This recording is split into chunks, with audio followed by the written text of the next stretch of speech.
তৃণমূলেরই বঞ্চনা, নীরব প্রতিবাদ, খালি থালা হাতে রাস্তায় হকাররা। দোকানঘর বসানো ও হকার উচ্ছেদ নিয়ে প্রকাশ্যে তৃণমূলের গোষ্ঠীদ্বন্দ্ব, অভিযোগ পাল্টা অভিযোগ। বিগত প্রায় ৪৫ বছর ধরে বসিরহাট পৌরসভা ৬ নম্বর ওয়ার্ডের বিবি বোস রোডের কদমতলা সরকারি ড্রেনের উপর অস্থায়ী দোকান চালিয়ে যাচ্ছেন বেশ কিছু হকাররা।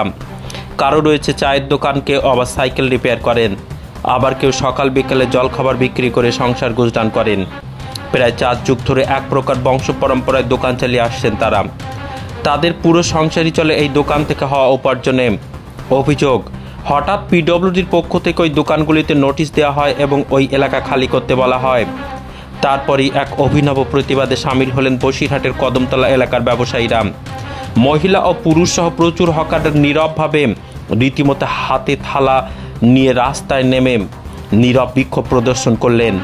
স্থানীয় ব্যবসায়ী সুপ্রিয়া সর্দার অভিযোগ করে বলেন, তৃণমূল চালিত বসিরহাট পৌরসভার চেয়ারম্যান অদিত মিত্র রায়চৌধুরী তাদেরকে সেখানে ঘর করে ব্যবসা চালিয়ে যেতে বলেন।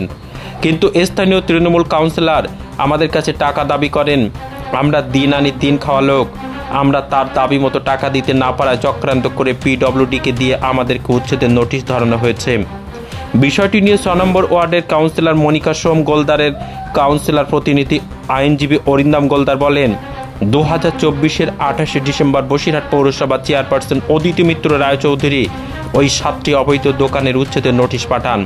সেই মতো ৬ নম্বর ওয়ার্ডের কাউন্সিলর তথা মনিকা সোম গোলদার পৌরসভার আইন মেনে তাদেরকে উচ্ছেদের কথা বলেন। পাশাপাশি বসিরহাট মহকুমা শাসকের দপ্তরে সেই নোটিশ ফরওয়ার্ড করা হয়। আইনের ঊর্ধ্বে আমরা কেউ নই, আইন মেনে কাজ না করলে সেক্ষেত্রে আইন লঙ্ঘন করা হবে। কারণটা হচ্ছে আজকের দীর্ঘ ৪৫ বছর ধরে আমরা এখানে দোকানদারি করছি। তারপরে এখন হঠাৎ চেয়ারম্যান সাহেব আমাদেরকে এই ব্যবস্থাটা করে দিয়েছেন যে তোমরা পেটের ভাত জোগাড় করে খাও। কিন্তু এইদিকে এমএলএ সাহেব আর ওইদিকে আমাদের কাউন্সিলর ওনাদেরকে টাকা দিতে পারিনি বলে আমাদের উচ্ছেদ করার জন্য উঠে পড়ে লেগেছে, পেটে লাথি মারছে। এইবার আমরা কত দুস্থ পরিবার, এর উপরে আমাদের সংসার, কারো চায়ের দোকান, কারোর এর দোকান, এই মোটরসাইকেলের দোকান, কারো এইসব টুকটাক হ্যাঁ এই দোকান করে আমরা যা করে সংসার চলছি। আমরা আমার স্বামী অসুস্থ, আমি দিন আনা দিন খাই। তারপরে তারপরেও আমাদেরকে এইভাবে কেন লাথি মারছে পেটে আমাদের? আমাদের ওখানে কদমতলা মোড়ে দোকান ছিল।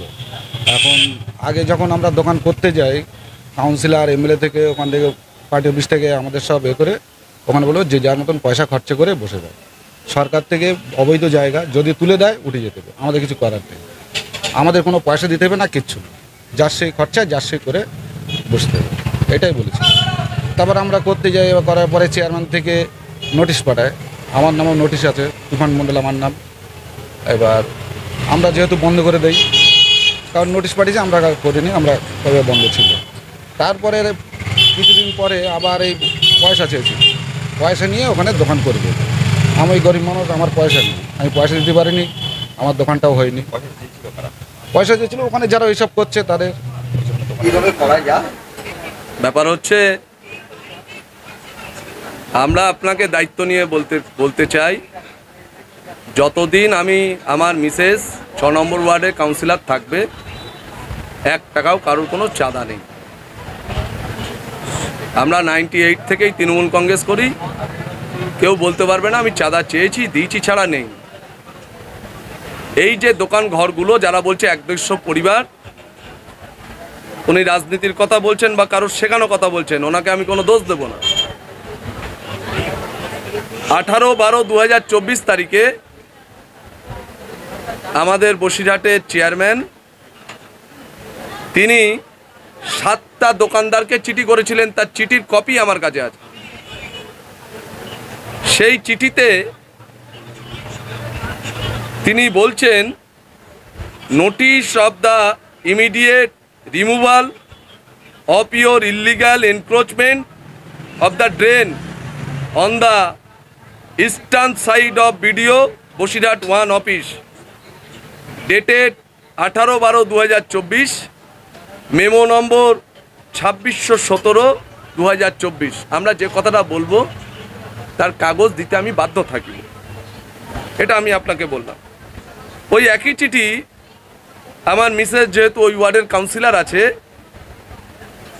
সেই 18/12/2024 তারিখে, যার মেমো নম্বর 2618, চিঠি প্রেরণ করেন যে আপনার ওখানে যে 7টা দোকান এনক্রোচমেন্ট হচ্ছে অবৈধভাবে, আপনি বন্ধ করুন। আমরা তার কথা মতো দোকান বন্ধ করে দেই। এই দোকানঘরের ইতিবৃত্ত কি? দোকানঘরেরা যারা ওখানে 7টা দোকান পাবে, সেই চিঠির মধ্যে কিন্তু তুফানের নাম আছে। আমি আপনাকে বলছি, তুফান মণ্ডলকে চিঠি দেওয়া হয়েছিল সেই দোকানঘরের বিষয়ে। দোকানঘরটা যখন বন্টন করলো, যারা ওখানে রয়েছে, যারা বলছে, তুফান কিন্তু পেল না। ওখানে হাম্পা বলে একটা লন্ডির দোকান ছিল, তার পাওয়ার দরকার ছিল, তারা কিন্তু পেল না। কেন পেল না? তাদেরকে বললো 1,25,000 টাকা মতো জমা দিতে হবে, তবে পাওয়া যাবে। আমাদের রেজুলেশন খাতা আছে, শুধু 7টা দোকান নয়, ওখানে সন্দীপ দত্ত, ওখানে আরও যারা দোকানদার আছে এবং ওয়ার্ডের কমিটির যারা লোকজন রয়েছে, তার রেজুলেশনের খাতা আছে, তাদের সই আছে কি যে দোকানঘর তোমরা নিজেরা করে নেবে। একটা কমিটি তৈরি হলো ব্যবসায়ীদের নিয়ে, দোকানঘর তোমরা করে নেবে, কারোর কোনো পয়সা দিতে হবে না। এবং যে ব্যানারটা করা হয়েছিল সেটা আমাদের নিজেদের পয়সায়। আপনারা জানুন, আমি প্রমাণ দিতে বাধ্য থাকবো কার কাছে 1,30,000 টাকা কে দিয়েছে, কে কাকে টাকা দিয়েছে, কারা দোকানঘর করেছে। আমরা কারোর বিরুদ্ধে নই। আমার ওয়ার্ডের যিনি অধিবাসী, তিনি আমার নাগরিক, তিনি সিপিএম হতে পারেন, কংগ্রেস হতে পারেন, বিজেপি হতে পারেন। আমি বসিরহাটের ছেলে, আমি ছেলেবেলা থেকে এখানে মানুষ হয়েছি, আমি এই ওয়ার্ডে এখানে ছিলাম, আছি, থাকবো, আমি এখানে বাস করব। পার্টিটা পরের কথা হবে, পার্টি তার ব্যক্তিগত ব্যাপার, পার্টি তার নৈতিক অধিকার। আমার ওয়ার্ডে যারা বিরোধীরা আছেন, আমি দায়িত্ব নিয়ে বলতে চাই, সবচাইতে সুরক্ষিত যদি কোনো ওয়ার্ড থাকে বিরোধীরা, সেই ওয়ার্ডটার নাম হচ্ছে 6 নম্বর ওয়ার্ড।